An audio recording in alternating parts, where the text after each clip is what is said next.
नमस्कार दोस्तों, GST awareness में आपका फिर एक बार स्वागत है। दोस्तों आज हम बात करने वाले हैं जीएसटी रिटर्न्स के अंदर एक बहुत बड़ी रिलैक्सेशन आपको प्रोवाइड करी गई है, जिसके बारे में आज की इस वीडियो में हम बात करने वाले हैं। जैसा कि आप देख सकते हैं स्क्रीन पर मैंने आपके सामने GSTR-1 यहाँ पर ओपन कर रखा है।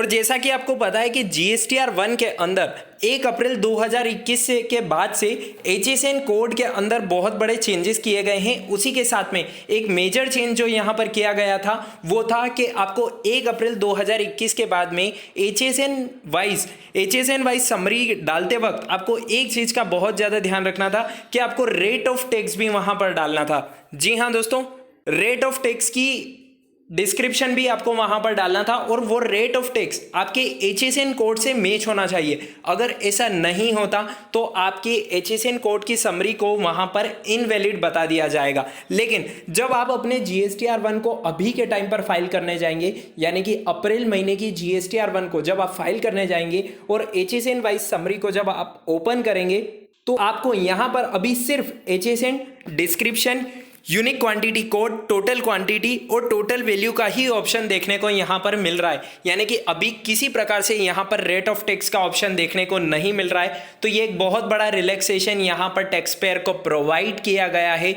जिससे यहाँ पर बहुत ज़्यादा बेनिफिट मिलने वाला है।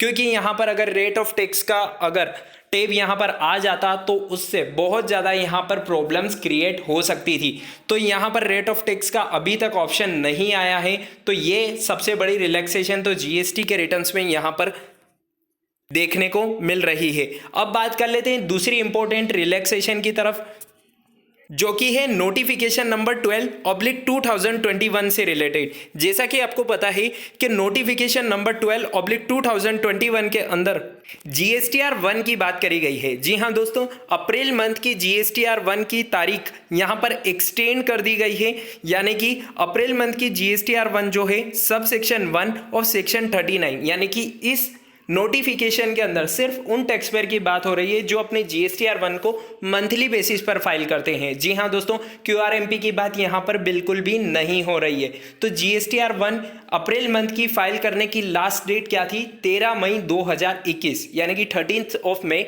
2021। लेकिन अब इस डेट को एक्सटेंड कर दिया गया है। अब आपको अपने अप्रैल मंथ की GSTR-1 को 26 मई 2021 यानी कि 26 मई तक आप अपने अप्रैल मंथ की GSTR-1 फाइल कर सकते हैं। और अप्रैल मंथ तक जो आप GSTR-1 फाइल करेंगे, यानी कि 26 मई 2021 तक अपनी जो अप्रैल मंथ की GSTR-1 फाइल करेंगे, उसमें जो आपके इनवॉइसेस अपलोड किए जाएंगे वो वैलिड इनवॉइस माने जाएंगे। इसी के साथ में दूसरी सबसे बड़ी अपडेट तो ये हो गई, सबसे बड़ा रिलैक्सेशन ये हो गया GSTR-1 को लेकर। अब तीसरी इंपॉर्टेंट अपडेट की तरफ चलते हैं, जो कि है QRMP स्कीम से रिलेटेड।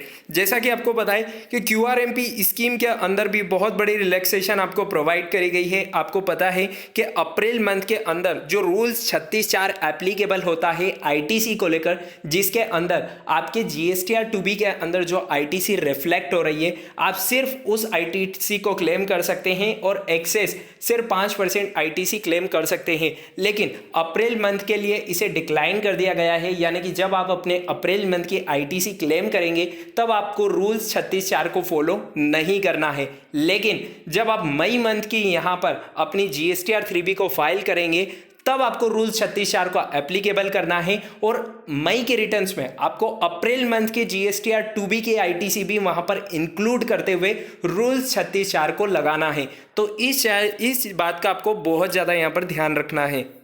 इसी के साथ में दूसरी यहाँ पर अगली इंपॉर्टेंट अपडेट की तरफ चलते हैं, जो कि है GSTR-3B से रिलेटेड। तो हमने बात कर ली, अब बात करते हैं इनवॉइस फर्निशिंग फैसिलिटी की। जैसा कि आपको पता है कि नेक्स्ट क्वार्टर यहाँ पर स्टार्ट हो गया है, यानी कि अप्रैल, मई और जून। तो अप्रैल मंथ के IFF फैसिलिटी को यूज़ करने की लास्ट डेट थी 13 मई 2021, यानी कि 13 मई 2021 तक आप अपने अप्रैल महीने की IFF फैसिलिटी को यूज़ करते हुए अपने इन्वॉइसेस को अपलोड कर सकते थे।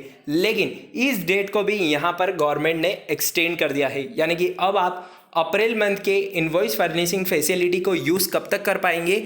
1 मई 2021 से लेकर 28 मई 2021 तक, यानी कि 1 मई 2021 से लेकर 28 मई 2021 तक आप अपनी अप्रैल महीने की इनवॉइस फर्निशिंग फैसिलिटी यानी कि आईएफएफ के रिटर्न को भर पाएंगे। हालांकि आईएफएफ रिटर्न ऑप्शनल है, लेकिन जो भी टैक्स पेयर इनको फाइल करना चाहता है उसके लिए अब लास्ट डेट 28 मई 2021 है। तो जीएसटी के अंदर ये कुछ इंपॉर्टेंट रिलीफ यहाँ पर प्रोवाइड किए गए हैं। सबसे बड़ा रिलीफ तो मैं ऑलरेडी आपको बता चुका हूँ कि HSN वाइज समरी के अंदर यानी कि GSTR 1 के अंदर जो HSN वाइज समरी आप डाल रहे हैं अप्रैल महीने की, उसमें अभी रेट ऑफ टैक्स आपसे नहीं मांगा जा रहा है। तो यदि आपने अभी तक अपने कंप्लायंसेस को फाइल नहीं किया है, कंप्लीट नहीं किया है, और अगर आप फाइल कर सकते हैं तो यहाँ पर बिल्कुल भी देर मत करिए और अपने रिटर्न्स को फाइल कर दीजिए। चलिए दोस्तों, उम्मीद है आपको वीडियो और अपडेट पसंद आई होगी। अगर आपको ये वीडियो पसंद आई है तो इसे लाइक और शेयर करना बिल्कुल ना भूलें। मिलते हैं नेक्स्ट वीडियो में, तब तक के लिए स्टे कनेक्टेड, स्टे अपडेटेड।